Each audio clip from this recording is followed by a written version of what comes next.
நம்ம செங்கோட்டையன் ஐயா ஒரு விளக்கம் கொடுத்திருக்காரு பாருங்க. அதே நேரத்தில் நாம் வழங்கப்படுகிற டேட்டாவில் ஜாதி அடிப்படையில் சில நேரங்களிலே பத்திரிகை செய்தி ஒன்று வந்ததாக எனக்கு செய்தி வந்தது. ஜாதி சான்றிதழை இணைப்பதாக சொன்னால் அது போன்ற ஜாதி சான்றிதழை எப்போதும் இணைக்கப் போவதில்லை. ஆனா நேத்து நீங்க அப்படி பேசலையே. நேத்து எப்படி பேசுனீங்க? ஒரு வகையாகும் முறையில் ஆண்டுதோறும் அவர்கள் சாதி சான்றிதழை வாங்குவதற்கு மாற்றத்தை உருவாக்குவதற்காக நடவடிக்கை நாங்கள் மேற்கொண்டிருக்கிறோம்.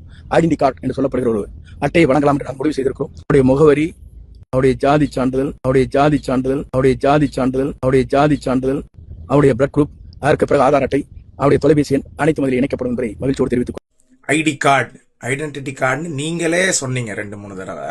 இப்ப இன்னைக்கு அந்த மாதிரி ஒண்ணு விஷயமே இல்ல.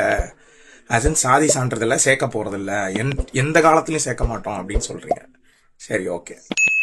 நமக்கு தேவை அதுதான் நடக்கு. நமக்கு தேவை ஐடென்டி கார்டுல அந்த மாதிரி போடக்கூடாது. அதுதான் நம்மளோட எண்ணம். அதுதான். அதுக்கு அவங்க தெளிவுபடுத்திருக்கிறாங்க. கங்க்ராட்ஸ்.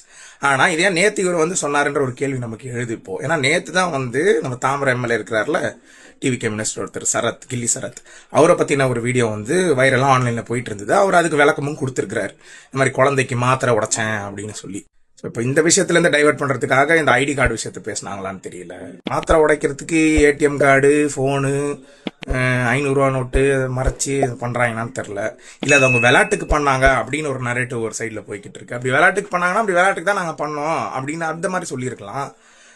என்னன்னு புரியல. இது கேள்வி கேட்க வேண்டிய நம்ம உரிமை மக்களை நீங்களே கேட்டுக்கோங்க. நம்ம இவங்க கிட்ட குறிப்பா இந்த ஒரு விஷயத்துல ஒரு டோப் டெஸ்ட்னு ஒரு விஷயம் இருக்கு. இப்ப அவ்வளவு தூயவாருன்னா அதை எடுக்க சொல்லி நம்ம வலியுறுத்தி கேட்கலாம். கிளியர் ஆயிரும்ல. எல்லாருக்குமே அந்த சந்தேகம் போயிடல. ஓகே, அது அவங்க விளையாட்டுக்கு தான் பண்ணிருக்காங்க, இல்ல குழந்தைக்கு தான் மாத்திரை கொடுத்துருக்காங்க அப்படின்றது கிளியர் ஆயிடும்ல, ஆவணம் ஆயிடும்ல. மறக்காம சர்ப்ரைஸ் பண்ணுங்க. தேங்க்யூ.